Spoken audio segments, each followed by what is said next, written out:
Hello guys, ይህ ካን ኢንግሊሽ ኤንድ ፍሬንች ነው። እኔ ዘሪሁን እባላለሁ። የካን ኢንግሊሽ ኤንድ ፍሬንች ሃምብል ፋውንደር ነኝ።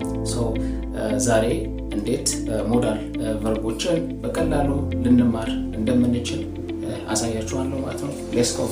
አሁን እዚህ ጋር እንደምታዩ ሞዳል ቨርብስ የተወሰኑትን ነው የማሳያችሁ። ኩድ ኤንድ ውድ ለምሳሌ ወስደንና ያለን ኩድ አንደኛ ልንጠቀም የምንችለው ፍቃድ ለፍቃድ ነው። ፍቃድን ለመጠየቅ ነው። እዚህ ጋር ስትመለከቱ would you help me please ይላል። እባክህ ልትረዳኝ ትችላለህ ማለት ነው። ይሄ ማለት ፍቃድ ጠይቀን ማለት ነው። ሁለተኛ ላይ ደግሞ ኩድ እችል ነበረ።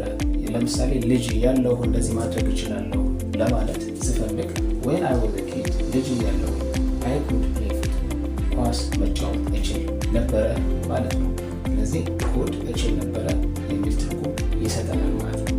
ሁለተኛ ደግሞ ውድ ነው።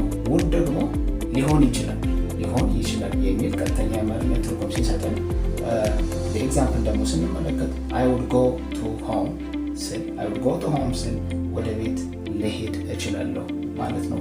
ውድ ሌላ ጥቅሞች አሉት።